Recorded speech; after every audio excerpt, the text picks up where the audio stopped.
What a game. An amazing way to end Fantasy Week 14. And you know some playoff matchups were decided on that stinking safety at the end of the game, or maybe the field goal just a couple seconds before. And we welcome you to Fantasy Football today. We're going to talk about the last night's game, of course, and of course, take a peek at the waiver wire for Week 15, which seems pretty good, especially at quarterback. What's up, Jamie and Dave? Jamie, I know you tweeted it. I know I tweeted it. Probably everybody tweeted it. Was that the game of the year? Was that the best game of the season? Oh, I think so. Certainly the best primetime game. It was first off, interesting choice of words to use the stinking. Why? Safety. With Lamar Jackson and everything that happened with him. He said it was cramping. It was cramping. I did love the fact that he dunked on Paul Pierce and making that comparison. Yeah. There is actually, I think it was Dr. Chow who tweeted a picture of him with his arm wrapped, so showing that it was an IV, that he was getting an IV treatment. He was in there for a long, like that would have been, you could have read War and Peace the amount of time he was in there. He may have thought the game was in hand and he was just taking his time. But in any event, it was very funny. Twitter was very funny last night. I hope everyone enjoyed social media watching how that all unfolded. Mm-hmm. It was a great game. It was an unbelievable game. Kudos to the Browns. I thought they were going to, fold after going down 28-14, and for them to fight back, and Baker Mayfield had a strong fantasy game, should give you some encouragement for trusting him most likely in 2 quarterback and super flex leagues the rest of the way against the Giants and Jets. But Lamar Jackson looks back as a strong fantasy quarterback, and hopefully he won't have to go run to the potty anymore the rest of the season. He had cramps. Gosh, give the guy a break. Yeah, I'm telling you, Does he really come out of this looking good either way? It's a lot of Candy Crush he would have been playing. Is that your choice? Is that your game of choice? Okay. Anyway, when I cramp up,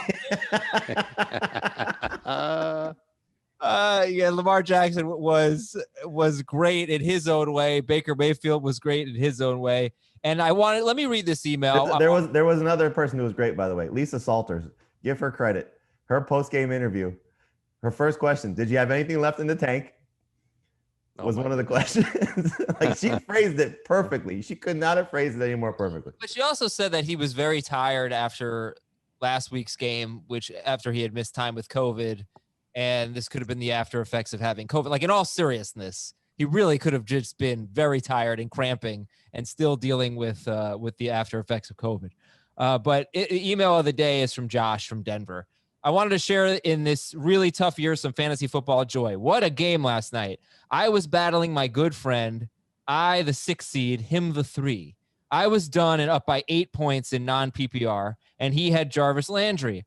I squeaked out the win in an amazing game. At the same time, my son stayed up late as he was in his first season ever, his first fantasy season ever. He's 9 years old, and he was down 5 points in the fourth quarter. The other team was done, and he had Hollywood Brown. He exploded with the touchdown with the win. As he went upstairs to bed and I was talking with my friend that I beat about the game, a friend of mine texted me. He just won by a single point. The game had just a few seconds left, and he was going against the Ravens DST. He couldn't believe it. Then he just hung up. This is what fantasy is all about. It has made 2020 a little better. Thanks to all of you for being a part of that joy. And the title of the email was something like "Why We Love Fantasy Football." And cool. Right? You had a touchdown. You had the Marquise Brown touchdown, the Kareem Hunt touchdown, the field goal, the safety with the Ravens DST. So did his friend call before the safety? Yeah, his friend was calling and bragging that he won. He was going against the Ravens DST, and then he just hung up the phone. Oh, man, it's so cool. It's terrible. We've all got our sob stories from this week and our great stories from this week, and a lot of them came down to the last game. And those are the best games. Like you talked about it being the game of the year. I think it might have been the game of the year for fantasy too, because so much was on the line. It seems like everybody I know had some skin in the game. The other nominee that I think I got a lot of was the Cardinals Seahawks, the first game, the one that went to overtime. That was a 37-30 win for the Cardinals. Yeah, but it wasn't this late in the season when people's their playoff lives are on the line. No, but it just in terms of game of the year and the Hail Murray, and we'll give it to this one. This one was. It is funny though, because you referenced that game. RG3 might have had the tweet of the night. What did he say? He tweeted a picture of the DK Metcalf chase down. Oh yeah.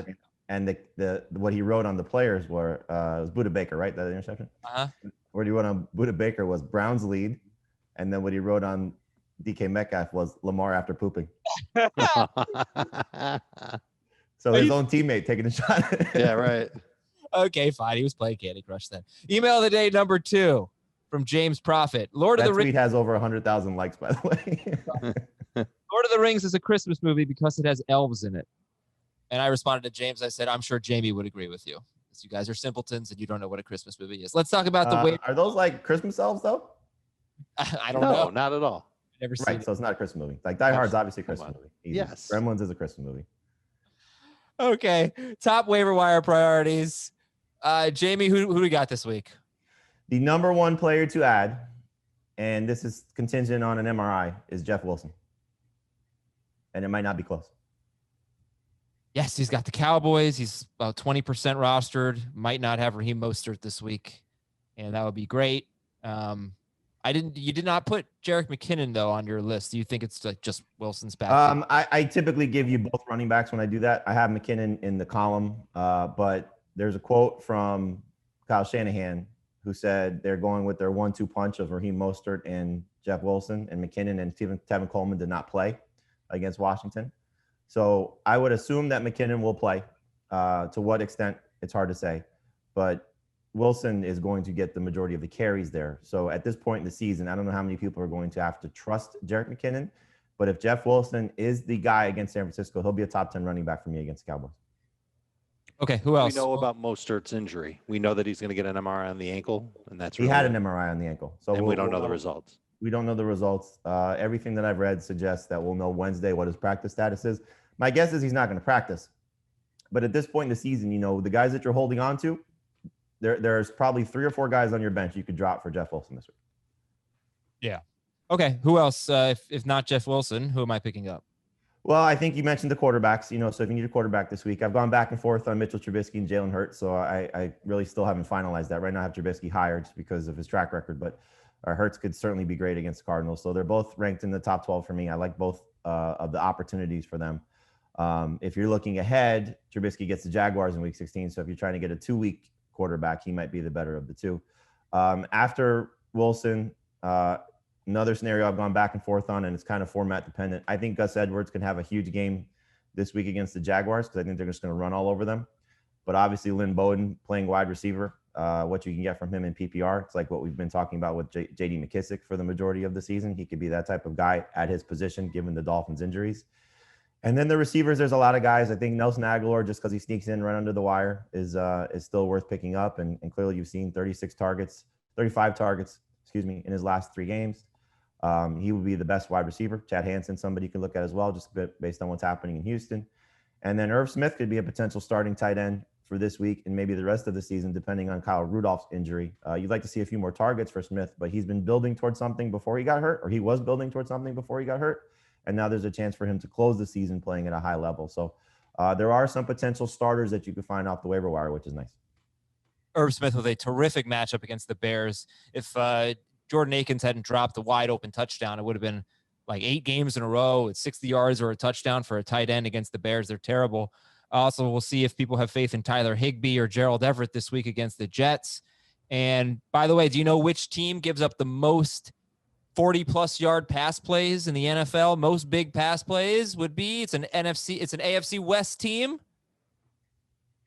Raiders? It's the Chargers, and that would be Nelson Aguilar's matchup this week. All right, Dave, any names? So Jeff Wilson, Trubisky, Hertz, Edwards, Bowden, Aguilar, Hanson, Irv Smith. Any names that you want to give that we're not given? None that I would say qualify as priorities off the waiver wire. So when we get to those other positions, we can talk about some lesser guys that might be there if those other players that Jamie mentioned aren't there.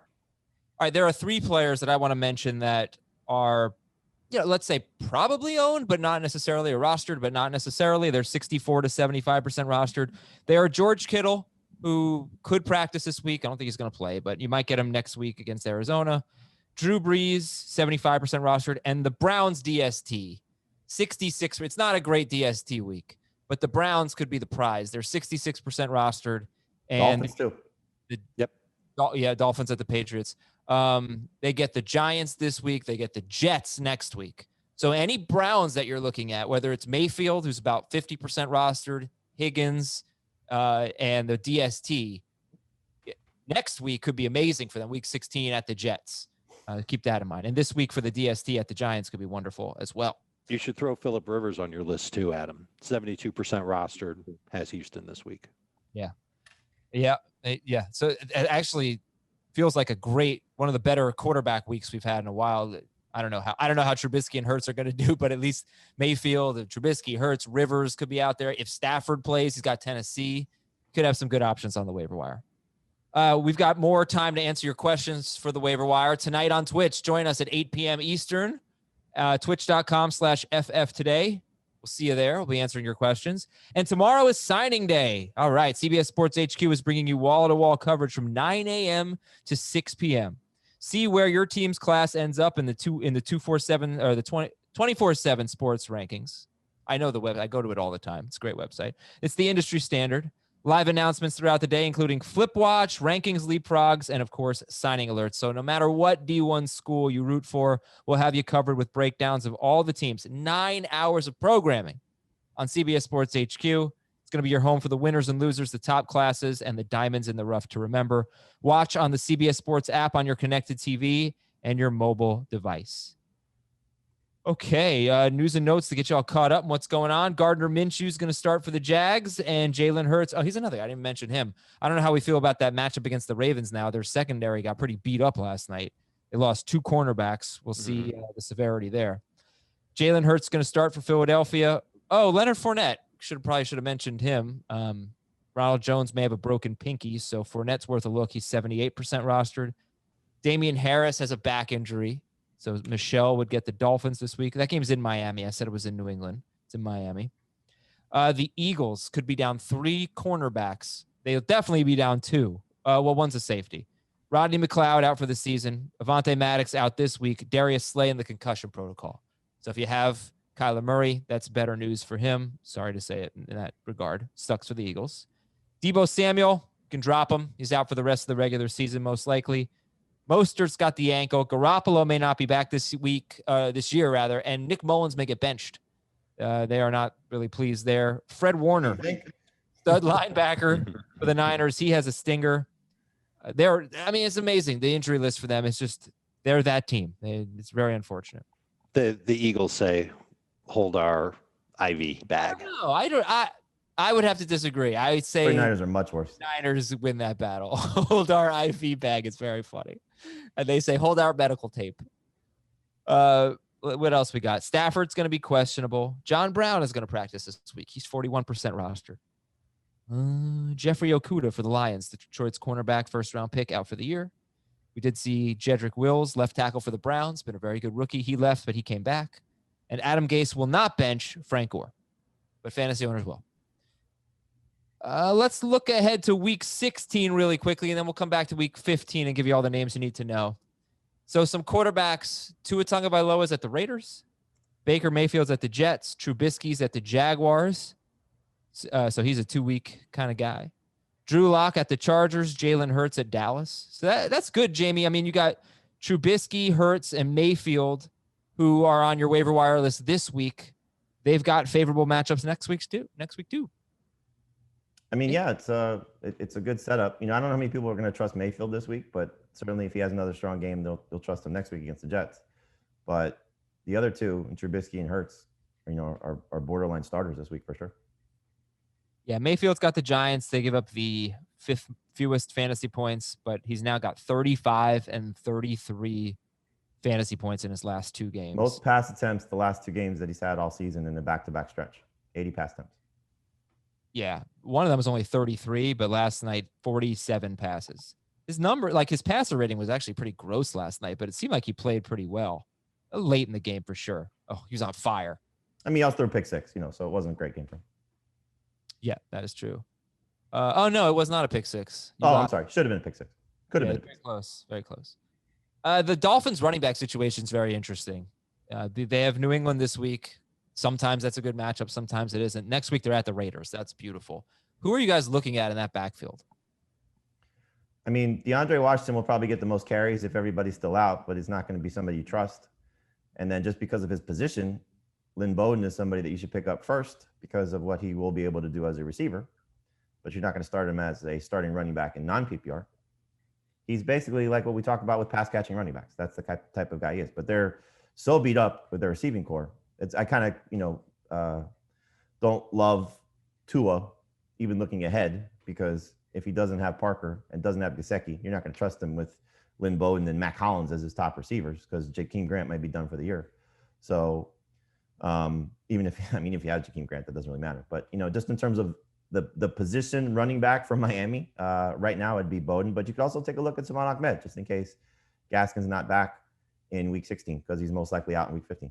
That's who I was going to say was Ahmed, but we don't know when he's going to be back. And I don't think there's going to be a huge rush to pick him up off waivers anyway. So you could stash him if you wanted to, or you can just leave him on the waiver wire and grab him when it looks like he's got a chance to come back. Not a priority, but someone who could be an impact player late this year. If you want to stash a DST for week 16, the Browns are at the Giants. They're at the Giants this week. They're at the Jets next week. So we like that. Houston gets Cincinnati. Chicago would be at Jacksonville, and Philadelphia is at Dallas. Cleveland, Houston, Chicago, Philadelphia, DSTs that you could look at. It is kind of amazing for week 15 how the stars have kind of aligned for the top defenses, with the Rams getting the Jets, with the Steelers getting the Bengals, and with the Ravens, if they are still a great defense, getting the Jaguars. Man, what's up with their run defense the last 2 weeks? Like, I get, no, it's hard to stop the Browns, but it was a pretty sorry effort. And Nick Chubb, be a tired group. I mean, they've just had so many games thrown in the mix the last few weeks. Yeah, plus there might be a stomach bug going around that locker room. Dave, Candy Crush, apparently. Dave, man, it's look, we're in week 15, stressful times. You doing your holiday shopping, all that. Watching your college football team get the snot kicked out of them. That wasn't relaxing. Yeah. So you need a moment to chill. What do you reach for when you need to chill out? Whenever we talk about Coors Light and how I need a moment to chill, I feel like I'm taking up too much bandwidth about my life. So let's make this more about the listeners and everybody out there who's been through the rigmarole of what you just talked about, the holiday shopping and fantasy leagues and all the stress that's out there. And with everything feeling like it's a go, go, go type of world, man, just take a moment for yourselves. You've earned it.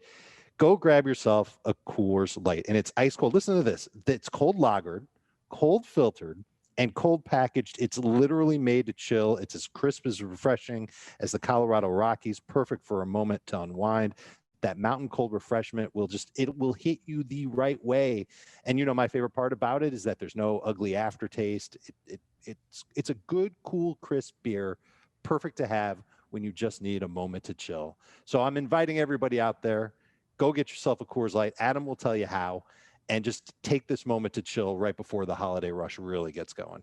Yes, when you want to hit reset, reach for the beer that's made to chill and get Coors Light and the new look delivered straight to your door at get.coorslight.com. Get.coorslight.com. Celebrate responsibly. Coors Brewing Company, Golden, Colorado.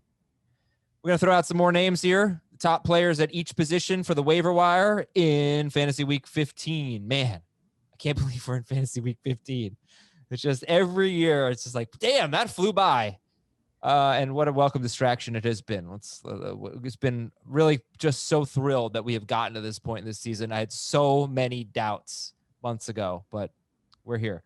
Top three quarterbacks. Jamie, I know you kind of gave the list earlier. We want to just rehash, maybe give a few more names. Top three quarterbacks. Go for it. Mitchell Trubisky, Jalen Hurts, and Baker Mayfield. But you could also look at Drew Lock, who's coming off a great game last week, his best fantasy game of the season. Teddy Bridgewater has been very consistent if you're looking for just kind of a nice floor. Plus, he's getting some reinforcements with potentially Christian McCaffrey back and DJ Moore as well.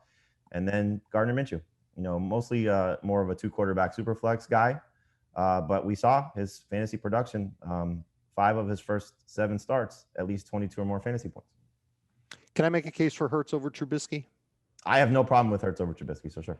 Well, sure. So number one, he's going to get you more rushing yards than Trubisky, and that's something that will always help you in fantasy. And number two, I like his matchup better this week against Arizona. Cardinals have allowed 23 fantasy points or more to 5 of the last 7 quarterbacks they face, whereas Minnesota, and I don't necessarily know how they're doing this, they've given up under 20 fantasy points to 5 of the past 6 quarterbacks they faced. Brady just had 19. Trubisky's best games have been against really terrible defenses. And again, I don't want to stump for Minnesota as being an all-world defense, but I got a feeling that Trubisky could be a letdown guy this week. So I prefer Hertz. They're back-to-back in my rankings, but I think Hertz with the safe floor of him rushing makes him a better option.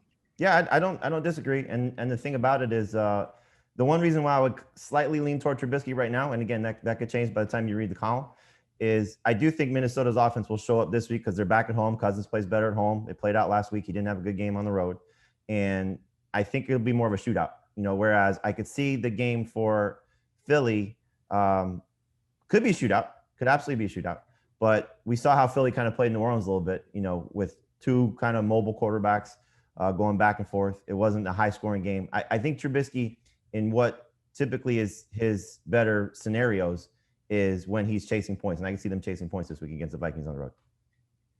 Yeah, and let's take a closer look at the Vikings and how they're doing this. Last 6 quarterbacks, as Dave mentioned, only Dalton's had a good game. And he threw for like the low 200s in yards, but he threw 3 touchdowns. Just their competition has changed so much. The first 7 games of the year, they faced Rodgers twice, Watson, Wilson, and Ryan. They got torched by those guys. Since then, the Lions quarterback, 17 points, Nick Foles, 2, Dalton, 24, Bridgewater, 15, Glennon, 13. And Dave, they held Tom Brady to 19 points, but we've talked about this a lot. He threw, I think, 23 times. They had the ball for 21 minutes. He actually had a passer rating of 121. So, yeah, they've gotten better. They also have 8 interceptions in their last 6 games. Are you saying that the Bucs just A, they didn't have the ball a lot, and B, they ran fairly effectively? I'm saying that Tom Brady had a passer rating of 120. So, which is great. Yeah, the low fantasy have a lot, right?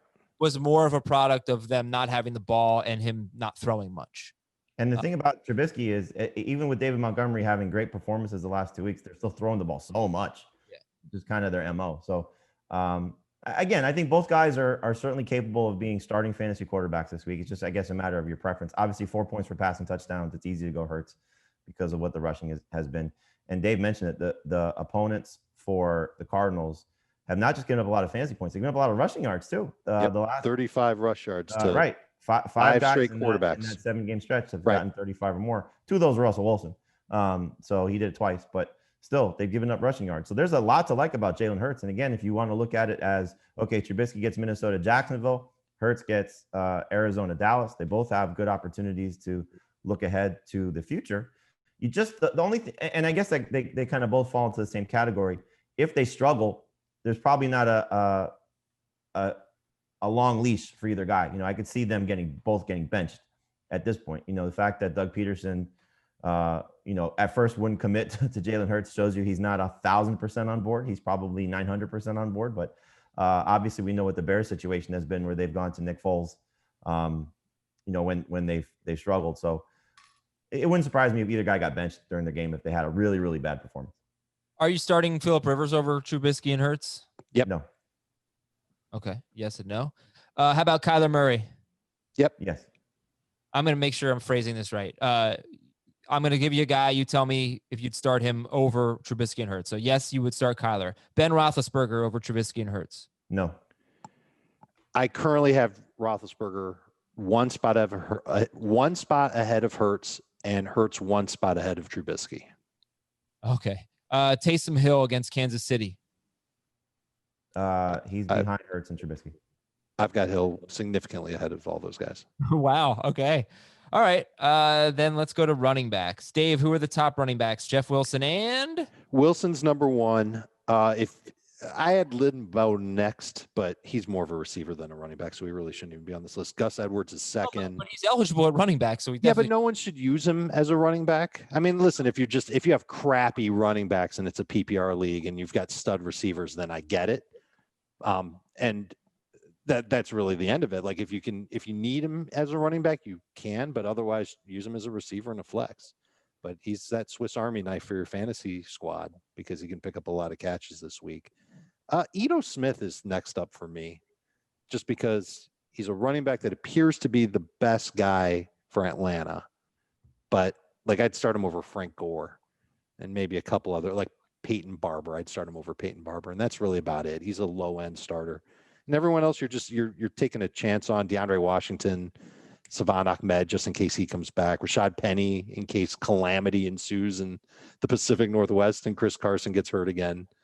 What about Sony Michel? Right? If Damian Harris is out, how would you feel about Sony Michel this week? I'd probably feel a little better about Michel than I do about Edo Smith. So he would be third, but it wouldn't be somebody that, oh boy, I get to start Sony Michel. No one says that anymore. Yeah.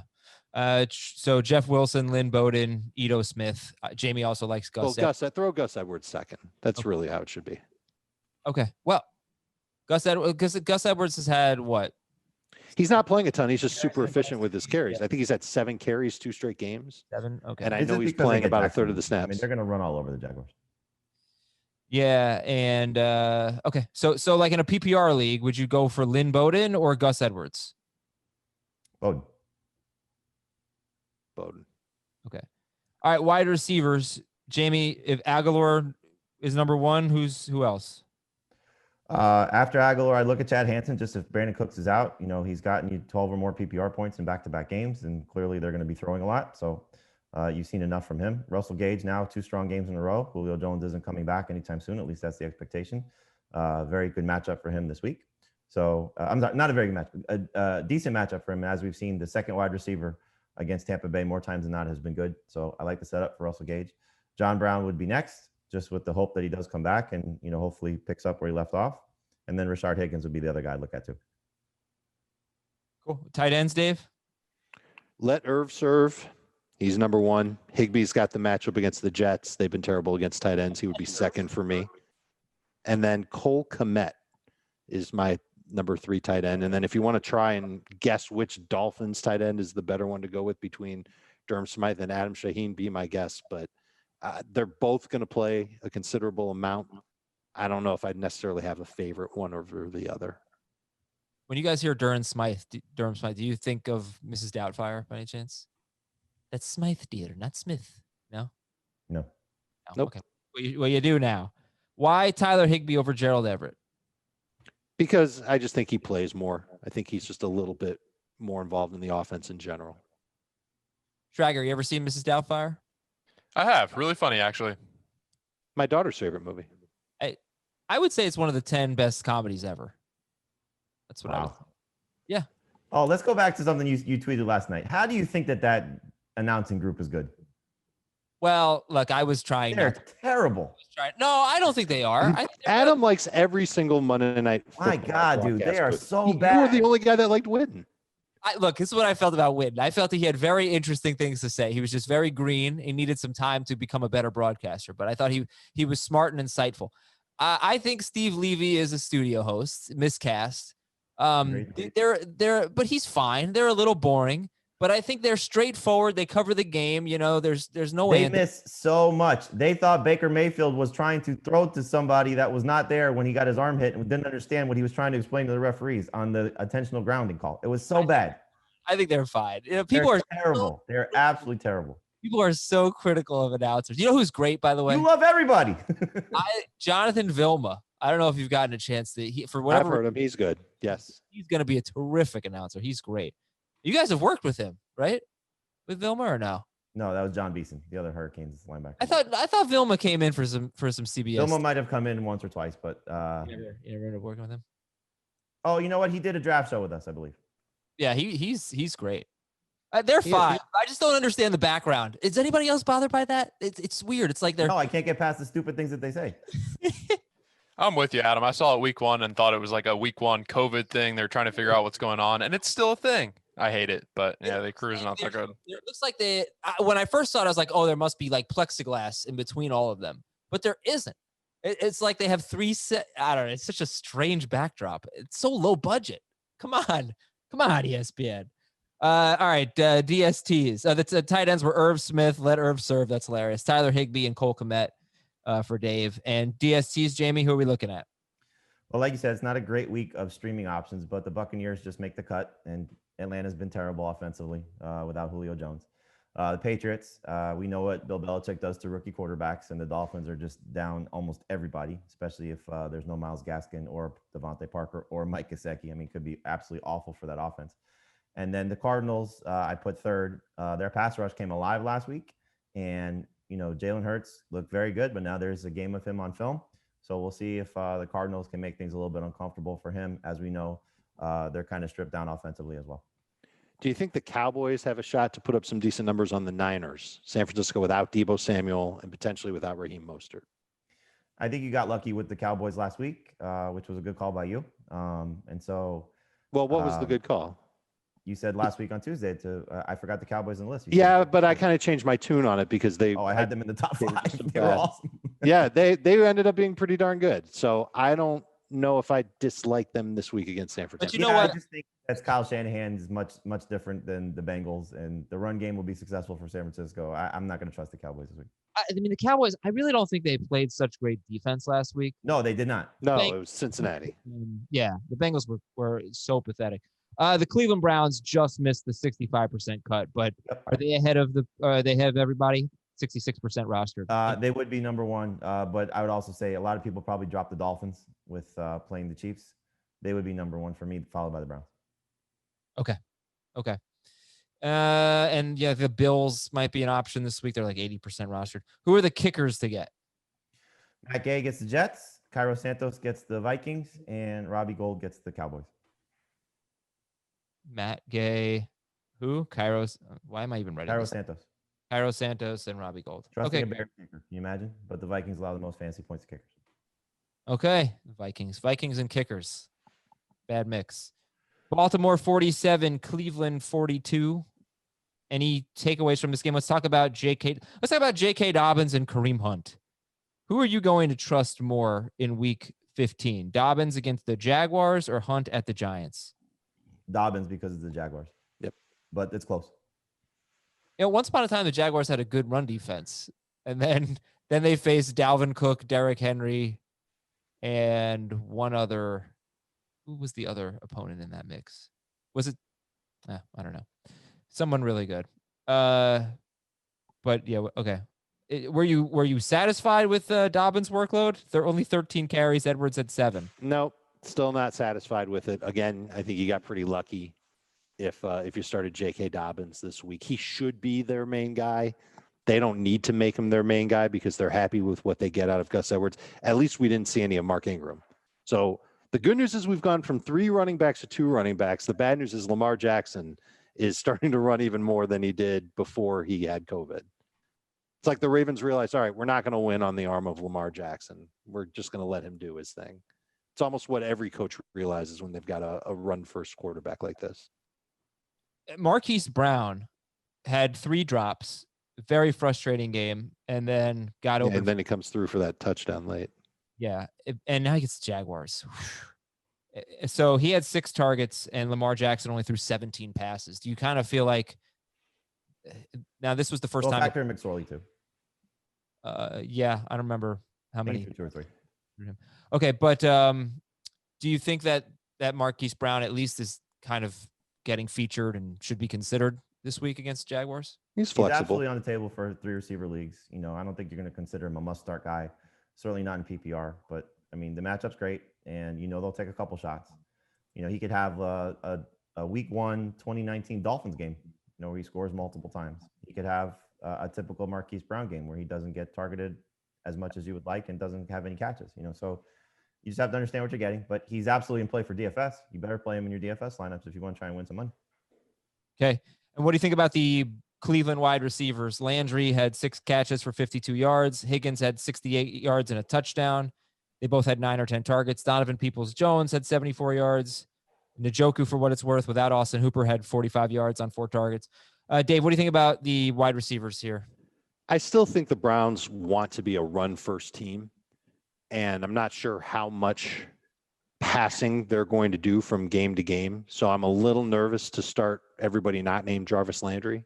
I'm still okay with Landry in PPR leagues as a low-end number 2 wide receiver.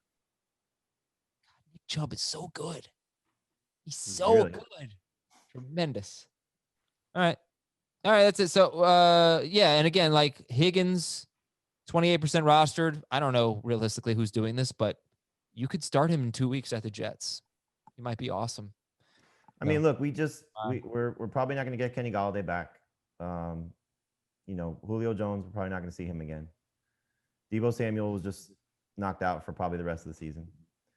So there are some leagues where you're, still chasing wide receiver or chasing flex options, especially, with the problem is like, if this was normal weeks, there would be people that would be dropping some guys to pick up some guys. And then maybe a week or two, you'd have some opportunities to pick up some players that you may have wanted. Those lineups are locked right now. So, the free agent pool is certainly pared down. So by the time we get to week 16, Rashard Higgins might be the best available option too. So pick him up now before he has another strong game against the Giants. The question becomes like, who's Bradbury gonna cover? It's probably not Landry. So they apparently they're a very heavy zone team. I was disappointed that he didn't cover Hopkins more last week. But yeah, I don't think he's shadowing anyone this week. Right. So Landry should have a good game, and Higgins is going to have an opportunity. I mean, the targets have certainly been there for him, so it's nice to see. And by the way, we should mention this. This is the time to play some defense, right? On your waiver wire, take a look at your opponent's team and see what he or she needs and try to block him or her. You can do it. Just don't make that the priority. Make sure your team is taken care of first. It's so funny where your ethics lie, because you don't like people not carrying a kicker or defense. What's wrong with that? They have to. Totally. But now you're telling people to play defense on other fantasy managers. No, I don't like illegal rosters. That's what I don't like. So you shouldn't have an illegal roster at any point. That's what you're saying? Look, if I have to come around on that, I'll come around on that. I guess it's not a big deal. Come on. It's different after 1:00 on Sunday. Sure. 1:00 on Sunday comes, if your lineup's illegal and you don't fix it. Wait a second. Why not 8:00 on Thursday? Because you still have time. Actually, if your lineup is illegal by 8:00 on Monday, or 8:20 on Monday, that's when you get. Depends on the site. Every site's different. Right. But on ours, the settings that we have on most of our leagues, if your lineup is illegal even Sunday after 1:00, you still have time to fix it. You can make it right, but you got to do it. Well, okay. First of all, let me just say, Jamie, I think there's a big difference between playing defense, I agree, but it's still an ethics thing. No, I don't think it's an ethics thing at all. I think that, I think that the question from a few weeks ago was, how do you feel about somebody dropping their kicker earlier in the week to pick up like a running back or a wide receiver, and then waiting all week to make a decision, dropping someone on Sunday, picking up a kicker then? And I do it all the time. Yeah, you do it all the time. It's fine. I didn't like it. Now, let me tell you something. There are very few fantasy managers that actually do that. There are very few managers that go throughout the week without a DST or without a kicker and just hoard and then pick someone else up, pick a DST or a kicker up on Sunday. I promise you, if half your league or everyone in your league were doing that, people would put a rule in to regulate against it. The only reason why we don't care about it is because so few people do it. I guarantee you would be freaking pissed if there were 12 fewer options out there because everybody was hoarding and dropping their kickers and DSTs every week. The only reason what happened to me last week when I did it is I lost my kicker. I had Blankenship as my Blanken kicker, and I Blanken lost him, and I had to start somebody else. I started Greg Zerline. He was just as good as Blankenship. But so you get my point. Like it would be an issue if more people were. But you can't do it if you've got like Younghoe Koo or one of the other great kickers so that you actually value. If 9 teams in your league were doing that, and it just never happens. People don't do it. Dave does it, but people just don't really do it. I don't do it every single week. I just, when I do it the most is when there's news midweek, and like last week there was a chance that Ezekiel Elliott wasn't going to play against Cincinnati. Ran to my league, didn't know who I really wanted to cut off my bench. I liked my bench, so I cut my kicker. I cut Blankenship, picked up Powell. I should start doing that. I mean, if it's not illegal, then I should do it. I'm going to do it. Why not? Why put myself at a disadvantage? Come around. Now, I'll tell you what is very unethical is like the guy that'll cut his kicker to go and pick up 7 DSTs. Oh, yeah, don't do that. So that the other guy is forced to start a DST that stinks. Yeah, that's that. Don't do that. You want to hoard 1 DST, that's fine. Yeah. Right, that's going to happen, and we're going to get questions about it. So You can't allow that as a commissioner. You cannot allow a fantasy manager to add and drop any player just to put that player back on waivers so he can't be used by his opponent, with the, you know what I'm saying, with the same roster spot, add, drop, all these different guys. You can't do it. That's really wrong. And there are also some leagues that charge for every transaction. And in those leagues, you'd be broke if you started dropping your kicker every week to pick up somebody. Right. All right, let's do the Dropometer. Speaking of which, Tyler Boyd and T. Higgins, they got Pittsburgh this week. Then they're at Houston. Boyd, it's like an 8. Higgins is still a 5 for me. If you're not starting them, you don't need to hold them. Okay. CeeDee Lamb got San Francisco and Philadelphia the next 2 weeks. CeeDee Lamb. 10 in non-PPR, 8 in PPR. Yeah, okay. Antonio Brown. 10. Yep. Michael Pittman. 10. Matt Ryan. 10. Unless you're in a deeper league and you don't like the quarterbacks that are on waivers, he's a 10. And that's pretty much all I got for the Dropometer. I think it's kind of a different conversation right now. Giovanni Bernard. Is Mixon going to play this week? Doesn't matter. Yeah. Gio's a 10 for me. I can't trust him. He had super easy matchup and he fumbled and then he got benched for fumbling. They want to see what they've got with their younger running backs, which I get. You're never going to start Giovanni Bernard. You almost want your opponent to pick him up and start him. It was a separate question, though. Do we know anything about Mixon this week? Not yet. No, don't know. When they start practicing on Wednesday, we'll find out. All right, we are going to take a quick break here. When we come back, we'll get back into the waiver wire, give you some more names to know for the deeper leagues and even the shallower leagues. The guys like Phillip Rivers and some of the wide receiver. James White could be interesting. And who was I going to plug just to make sure nobody leaves? Curtis Samuel, Kiki QT, guys like that. We'll be right back. Quarterbacks on the waiver wire. It is a pretty good week. Now let's talk about Phillip Rivers. He is 72% rostered. He gets Houston. They are 22nd against quarterbacks. They are 30th in yards per attempt. You do need to know that Rivers is playing through a seriously painful toe injury, but he is playing very well also. 4 games in a row with 21 or more fantasy points. So, and would that be 5 of his last 7? Rivers, you guys want to talk a little bit more about this? Rivers versus Hertz, Trubisky. I think, Dave, you said you have Rivers ahead, and Jamie, you do not. Dave, go ahead. I think he's just the safest of the bunch. He's got a great matchup. He's been consistent. The run game's going to do very well for Indianapolis, but part of the reason why they're back in the saddle of the playoff race is because Rivers has been throwing the ball well. So I would imagine that he doesn't have huge upside, but he's safe as like a 20 to 23 type of fantasy point quarterback. And Jamie, you'd go with Trubisky and Hertz? Yeah, I mean, I agree with everything Dave said. I just think the upside certainly favors those other guys based on how their games will probably unfold, based on what we've seen. I get it. So it just depends on what you're looking for. Like, I would start Rivers over Roethlisberger. I think there's much more safety with him than with Big Ben at this point. So matchup's great. Run defense is awful for Houston, so I could see, this being a huge week for Jonathan Taylor as opposed to a huge week for Phillip Rivers. But he'll get his 1 touchdown to T.Y. Hilton for sure, based on the track record of Hilton versus the Texans. And then whatever else he gets on top of that, I think will be fine. So, yeah, he's in that 20 to 23-point range, as Dave just said. So a very good low-end starting quarterback this week. Would any of you start Rivers or Trubisky or Hertz over Deshaun Watson this week? No. I would. You would? Yeah. If Cooks is out, for sure. Yeah. Okay. What do you think about Matthew Stafford, who may not play this week, and we won't know until later in the week, but facing Tennessee, 29th against quarterbacks, we know their defense stinks. Should fantasy managers drop or hold Stafford? Drop. I don't think he's playing. Right. It looks unlikely that he's going to make it. The season could be over. And Baker Mayfield coming off 2 huge games in a row. Jamie, are you optimistic about him this week at the Giants? I think if you're, 14-team, 16-team league, he's a starter in those formats. I think in a 12-team league, you probably have better options available. Like, I would start Trubisky and Hertz over him. But I start Rivers over him. But he's in that 15 to 20 group where you can, get quality production. But it's. I mean, look, we've seen it. The Giants defense has been very good against opposing quarterbacks, even as well as Kyler Murray played last week. He got 19 fantasy points. So Baker's on a nice roll.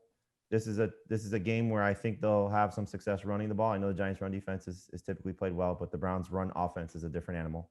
So I just don't see Baker with a high ceiling. Like I could see him having a solid 18 to 20 fantasy point game, but I don't see him throwing very much. I don't see the Giants offense doing very much. And so I think it's not a great opportunity to trust Baker Mayfield. Yeah, and by the way, Jamie mentioned Kyler Murray, Dave, and we talked about the kneel downs at the end that got him from 20 to 19 fantasy points. Somebody emailed that they won their league. They won their week on the kneel downs. So that's amazing. Yeah. The other quarterbacks on the list for Jamie are Drew Lock against Buffalo, Teddy Bridgewater at Green Bay, and Gardner Minshew at Baltimore. Dave, who would your favorite be there? Lock, Bridgewater, Minshew? I've got Lock at the top of the list for now, but if Baltimore's secondary is beat up and they're missing Peters and Smith doesn't make it back, I think you can make the case for Minshew to be the best one of the three. It's risky. It's the most uncomfortable I've been with a quarterback that we've talked about yet on the show today. Okay.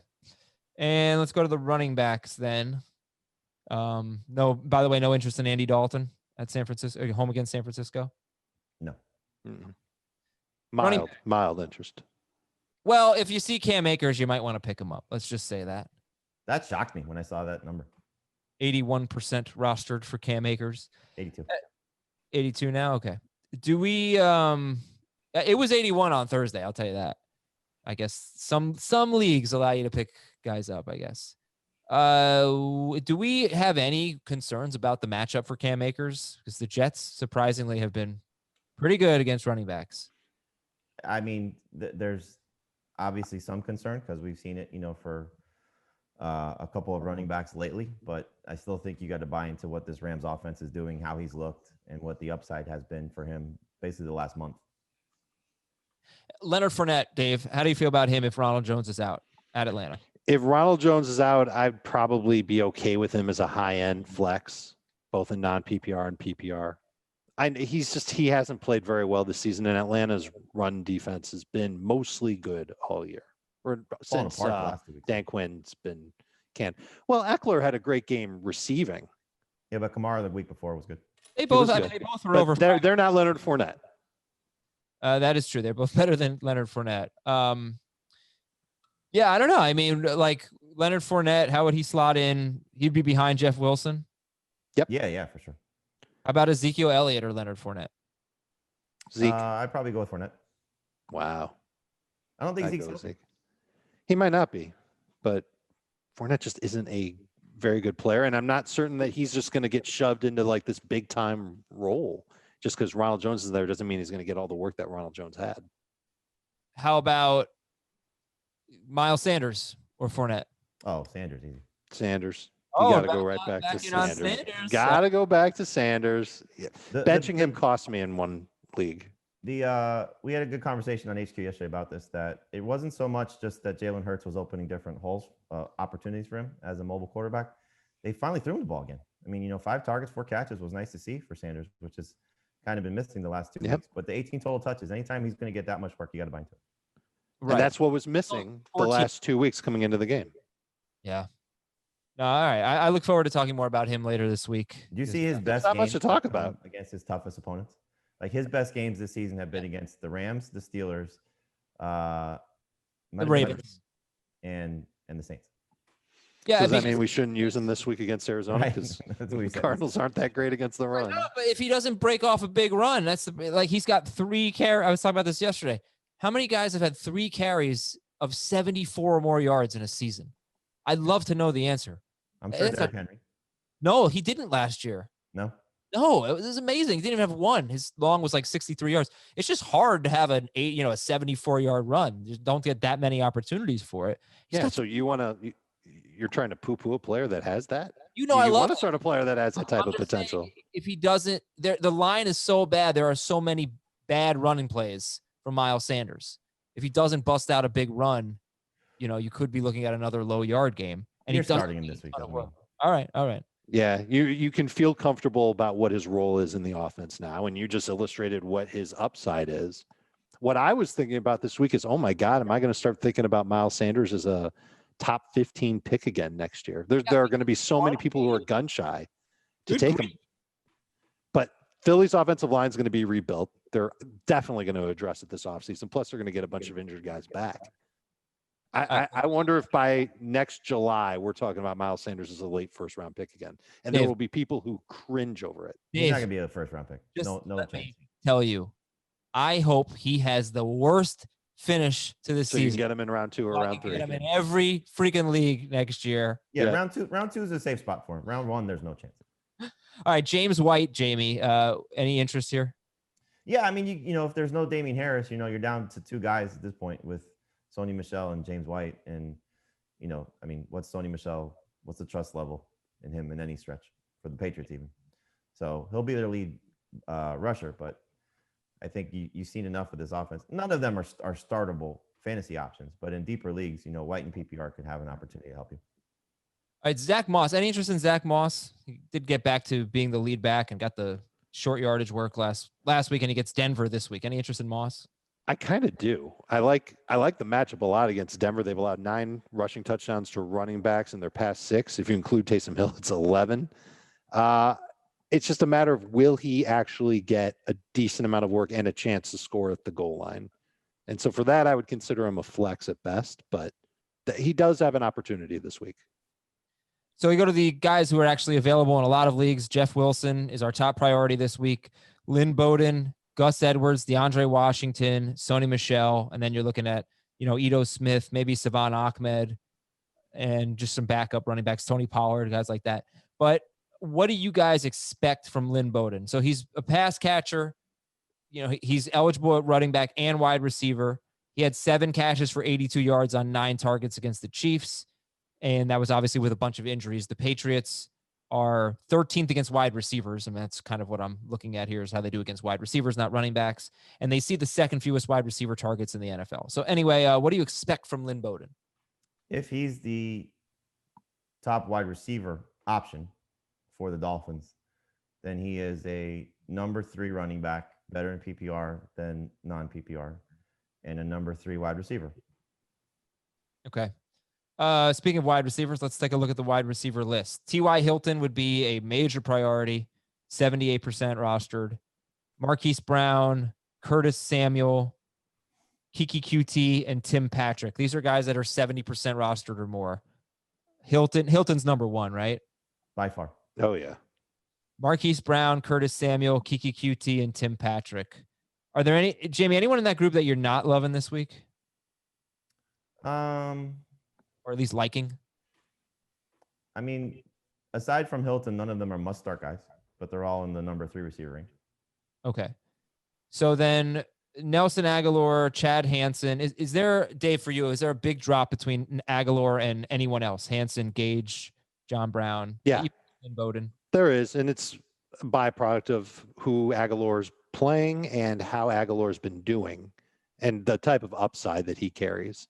Like, maybe you could make the case that Chad Hanson is like, I don't think you can even make the case that he's safer. He might be as good as Aguilar on a so-so game in PPR, but Aguilar just has way more upside the way that he's being used in Vegas.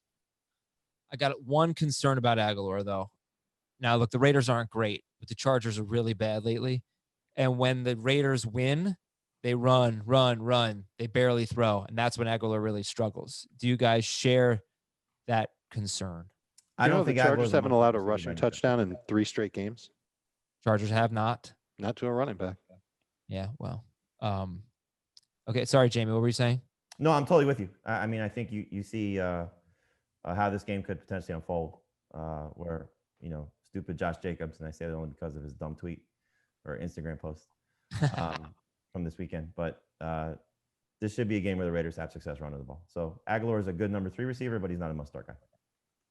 All right. Hanson's got 14 targets in 2 games, gets the Colts. The Colts have been struggling against wide receivers lately. I mean, it looks on paper like a tough matchup, but Xavier Rhodes also got hurt. Yeah, he did. And Darius Leonard got hurt, which, you know, it's just bad for the defense in general. John Brown, I mean, was awesome while he was playing. I don't know if he's going to play this week, but you might want to get him. He's 41%. Got Mac Hollins for your deep leagues. Like, there are actually some decent plays in deep leagues. Mac Hollins had 9 targets for the Dolphins last week. James Washington's coming on a bit, and he's at Cincinnati. Keelan Cole was not bad with Gardner Minshew for 7 games of the season. MVS, KJ Hamler, AJ Green, and I wanted to throw out Danny Amendola and see if you guys had any interest. It would probably depend on Stafford. PPR guy. Yeah, he's facing Tennessee. Did you mention Tyron Johnson? No, it was another guy because Keenan Allen and Mike Williams are both hurt. Tyron Johnson did 6 for 55 and a touchdown. Played 74% of the snaps last week. Clearly was the next man up behind Mike Williams, and the Raiders defense is atrocious. I found my captain for the Thursday night game. There you go. Yeah, so who are some of the deep league guys that you'd be recommending? Tyron Johnson, who else? Johnson would probably be, well, behind Bowden and Hanson, Johnson would be next up as far as guys that are like widely available. Like you will find them in your league. Matt Collins for sure, just based on what the opportunity is for him. James Washington seemingly passing Chase Claypool in terms of playing time. I don't know how deep you want to go. I mean, obviously Hanson at 5%. Yeah. Oh, that's fine. That works. Any interest in Chenault? No. Yeah, decent opportunity. How about Gabriel Davis? I was about to say him. Touchdown in 3 straight games. Yeah, I didn't give you the, Davis is tied to John Brown. So, usually I give you the 2 guys on the same team. So. Right. All right, and then we go to tight end, and we didn't talk about Logan Thomas. He's 67% roster. Do you like him this week against Seattle? Yes. If Alex Smith is quarterback, yes. Okay, Seattle, they've been good in their last 2 games against tight ends, but that was Colt McCoy and Sam Darnold throwing the ball. Before that, they were horrible. They had given up 57 yards or a touchdown in 7 straight games to a tight end. 3 touchdowns in their last 4 to a tight end, too. And Thomas just has a big chunk of the offense now. He's getting targets every week. Haskins was looking for him earlier this year. I think he's one of those tight ends that you can look at and say, okay, he can get me 4 catches. He's got a decent shot to score a touchdown. Maybe he gets 40 yards on top of it. If Mike Gesicki were available and were playing, would he be a start against the second best team against tight ends, the Patriots, who have allowed one? All right, look, they have faced Kelsey, Kittle, Andrews this year, and Waller. Yeah, especially if Parker is out, this is the guy they're taking away. So no, he would not be a starting option. He would absolutely be a starting option. Tua's looking for him in tight spaces. He's obviously someone that he would factor in, but this conversation isn't even worth having because. Yeah, if he plays, he's playing less than 100% against a tough. He's not playing. It already sounds like he's got like a serious week-to-week injury. Right. It's a guy you could drop. All right. Well, it was a fun conversation anyway. So Irv Smith gets the Bears. They've allowed 63 yards or a touchdown to a tight end in 6 straight games before last week. Akins dropped the touchdown, so that should be 7 straight games. Irv Smith. Just make sure Kyle Rudolph is out before you start him, but you should absolutely pick him up. Jared Cook, Jamie has on here. Kansas City's been horrible against tight ends lately. Yeah, and look, it's a stash candidate too, because if you do get Drew Brees back in the championship game, you'd like to have Jared Cook around. Tyler Higbee. Are we Higbee. sure that Brees isn't playing this week? No. Right. So Cook could be like a solid start this week with Hill, but he could be a great start this week if Drew Brees is back. Can I confess something between us? Yeah, sure. So Sunday, this upcoming Sunday, we have our final home team watch party presented by Lowe's on Twitch, where we, for the entire CBS late game, which is Chiefs Saints, probably going to be the best game that we get all year, hopefully. We interview a couple people, a couple former players. We talk for 3 hours. We have a lot of fun. I really want Taysom Hill to be the quarterback instead of Drew Brees. Why? I'm fascinated. I like him. I think he's going to be good. People are crushing him as if he's a 10-year veteran. Like, I know he's old, but he's making his 4th career start. I think he's shown a lot. I'm just very interested to see how he does. And I don't know. There's just so much intrigue there. I've been enjoying the ride watching Taysom Hill. Yeah, he got exposed a little bit, though, last week. Did not play well. No, you're right. He didn't. He came back strong a little bit at the end, but I don't know. I find him to be very fun. He's like a choose your own adventure every time he drops back. For sure. Yeah. So, all right. Tyler Higbee has the great matchup against the Jets, and Cole Kmet with a good matchup at Minnesota. And he had 7. Adam, you're right to bring up Gerald Everett. So if you don't get, we're obviously a lot of people that play in tight end premium leagues, or you're stuck, Everett, if he is available for whatever reason, could have a good opportunity this week. Yeah, I think he's had more targets over the last 2 games than Higbee. Almost positive. 10-8. Kmet, 14 targets in his last 2 games. That's wonderful. It's not bad. No interest in Dalton Schultz, Dan Arnold. If No, Arnold I mean, were getting it's more like some of the targets, receivers we talked about at this point, you got to be in some real deep league situations to be trusting these guys. Yeah. Like I started to pare down some of the options. Right. Makes sense. So obviously we should go pick up Troy Fumagalli, right? Yeah, or Nick Fournette, either one. Nick Fournette, yeah. Buffalo has struggled against tight ends, better the last 2 games. And yeah, whatever. That would be Noah Fant. You know why? Who played the last game? I was thinking about that, but he hasn't played that many snaps. And I was watching to see if Milano was covering Ebron for some of the game, and I didn't see him covering him. I'm not saying he didn't. Well, AJ Klein's played better too in that spot. Okay. Could be. DST streamers, the Bucks, the Patriots, the Cardinals, the Titans, the Browns would be ahead of all of them. And who was the one you said? The Dolphins.